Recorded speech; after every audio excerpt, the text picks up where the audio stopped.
Ya estamos en una nueva cápsula o mini clase de historia, así que les doy la bienvenida. Creo que por la música, ¿cierto? Y por el movimiento y la decoración que hoy día tengo acá, ¿cierto? Ya saben de qué es lo que vamos a hablar en esta cápsula. Y sí, vamos a hablar de la civilización china, ¿cierto? Recordemos que habíamos estado hablando de las primeras grandes civilizaciones, y esta va a ser la última gran civilización de la que vamos a hablar. Hablamos sobre la civilización mesopotámica, la civilización egipcia, la civilización india, que es la que vimos la semana pasada, y esta semana vamos a estudiar, vamos a ver la ubicación espacial, vamos a ver los aportes culturales y un poco de la historia de esta gran civilización que han sido civilizaciones que nos han aportado mucha cultura, mucha tradición, muchos legados de los cuales podemos reconocer actualmente en nuestras sociedades. Si bien están al otro lado del mundo, pero si bien de alguna u otra manera han viajado por los continentes a través de los años, y hoy día, después de siglos, después de muchos años, están insertas dentro de nuestras estructuras sociales, económicas, políticas, etc. Así que vamos a ver de qué se trata esta cápsula. Bien, esta cápsula, el objetivo de esta cápsula, de esta clase, mini clase, va a tratar de vamos a analizar las características y el desarrollo de la civilización china, ¿ya? Entonces, comencemos entonces. La civilización china se desarrolló alrededor de dos ríos principales, ¿ya? Recuerden que una característica fundamental de las grandes civilizaciones es que se asentaron en grandes ríos, en torno a los ríos Huanghe, que sería el río amarillo, o el río Yangtze, ya que es el río azul o el río oval, ya conocido. Ya el territorio comenzó a organizarse alrededor como civilización, ya con ciudades y reinos. Se comenzó a organizarse por allá por el año 5000 a.C., ¿ya? Pero en aquel tiempo fue como bien diverso. ¿Por qué? Porque hubieron periodos donde se le llamó, por ejemplo, los reinos combatientes. Eran varios reinos y peleaban todos contra todos, ¿ya? Habían constantes guerras. Pero en el año 1500 aproximado antes de Cristo, un emperador llamado Te Ching, este emperador logró unificar todo el territorio chino, transformando la dinastía Te Ching, ¿ya? Gracias a este emperador, que fue bastante característico de este personaje que está ahí, que no se reía, que poco se movía, tenía una ideología de vida bastante particular, pero aún así él realizó muchos aportes a China, la organizó, hizo obras públicas, acueductos, caminos, etc. Les dio un desarrollo y un tecnicismo a la civilización china, ¿ya? Por lo tanto se recuerda a este personaje como como una de las dinastías más significativas para el imperio. Cabe destacar que también por Te Ching se lleva el nombre del país actualmente, China. Bien, veamos el mapa, ¿dónde estamos ubicados? Ya, vamos a ir en orden. Hablamos sobre Mesopotamia, ¿cierto? El morado. Luego hablamos de Egipcio, que es el sector en rojo, ¿cierto? Luego hablamos la semana pasada sobre la civilización india, ¿cierto? Y ya nos vamos al extremo oriental, que vamos a hablar en el sector amarillo del territorio chino, ¿ya? Entonces, veamos cómo estaba constituida la sociedad. La sociedad estaba constituida en la cúspide, ¿cierto?, de las clases sociales, podríamos llamarlo así. Estaba la familia imperial. Y la familia imperial claramente estaban los que dirigían, ¿cierto?, las dinastías, los reyes, ¿ya? Luego venían los mandarines, ¿ya? Que no son las mandarinas como la fruta, no, mandarines. Así que vamos, que ¿les gustaría saber qué son los mandarines? Bien, vamos a saber quiénes eran estos personajes que se llamaban mandarines, ¿ya? Luego tenemos en la pirámide social a los grandes propietarios de las tierras, a los latifundistas, ¿ya? A los adinerados de alguna manera. Siguiendo las clases sociales están los artesanos y pequeños comerciantes, ¿ya? Que eran, entre comillas, el motor de la sociedad china, porque eran los que hacían que el dinero circulara. ¿Ya? Y por último tenemos a los campesinos, los que se dedicaban a trabajar la tierra, la agricultura. Bien. Continuemos. Recuerden que yo les dije que había unos personajes que se llamaban mandarines, que no son las mandarinas como la fruta, sino que eran unos personajes súper importantes para el desarrollo y para la administración de la sociedad china, ya para la civilización china. ¿Quiénes eran? Eran funcionarios, burócratas chinos. ¿Qué hacían? Ellos controlaban, administraban el Estado y organizaban el calendario de las construcciones, el calendario de la organización de las carreteras. Ellos eran los encargados de controlar y organizar las construcciones de los diques, de presas, de obras públicas en general. ¿Ya? Ellos eran los que tenían esa responsabilidad. Además, los mandarines también tenían que ocuparse de la justicia, ¿ya? De la justicia china y además de la seguridad de la sociedad en esta civilización china antigua.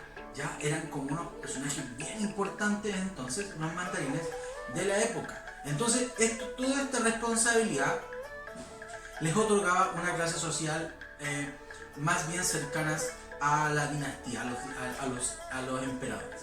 Bien, continuemos. Hablemos de religión. La religión, hasta el día de hoy la religión tiene muchos legados, ¿ya? Muchos legados. Si bien China está ubicada espacialmente desde nuestra ubicación en Chile, está bastante lejana, pero a través de los años hemos logrado extraer muchos aspectos de las civilizaciones que se dieron en Oriente, ya como es China.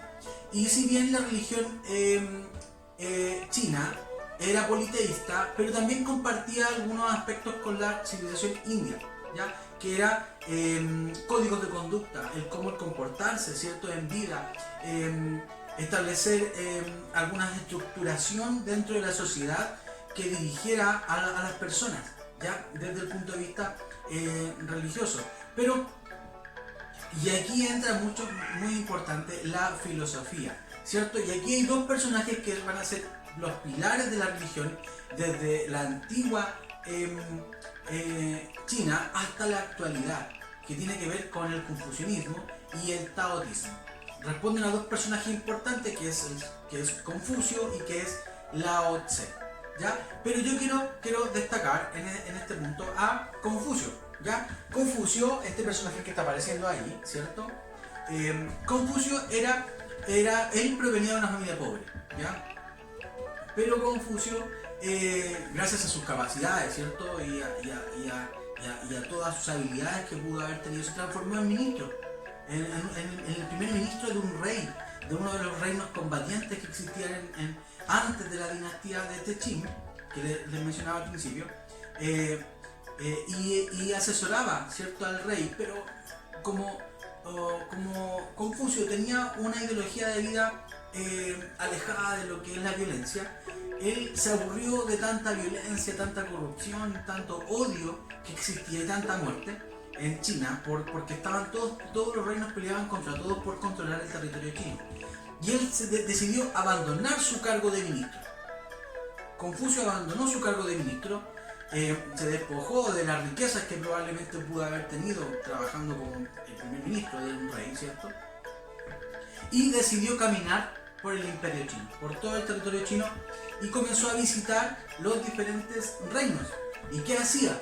Entre comillas, podríamos traducirlo a un lenguaje actual, predicaba sabiduría, predicaba paz, y constituyó 8 aspectos de una guía o de una vida espiritual equilibrada bajo su ideología de Confucio.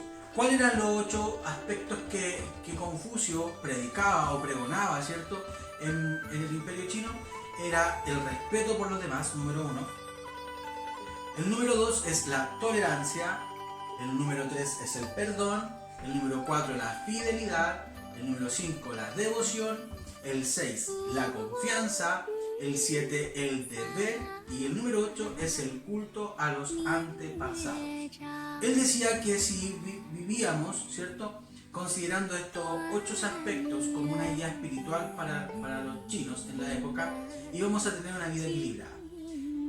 Claramente en sus primeros viajes y caminatas Confucio no tuvo grandes cambios, no logró ver grandes cambios, pero alrededor de unos 400 años Confucio se transformó en un gran maestro para la filosofía y la religión china. Vemos algunos aportes culturales.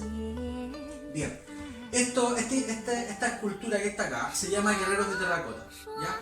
Los guerreros de terracota eran unos guerreros, estatuas de tamaño real, construidos en terracota, que es una especie de arcilla, ¿ya? De color rojizo. Son un conjunto de alrededor de unos 8000 figuras, estatuas de guerreros, algunos a caballo, ¿cierto? Que son en tamaño real y que dice la historia, ¿cierto? Que representan a personajes reales, a guerreros reales que existieron en vida. Pero, ¿qué significa toda esta gran construcción, estas grandes esculturas que quedaron ahí? Esto era el cementerio. ¿Un cementerio de quién? De un emperador.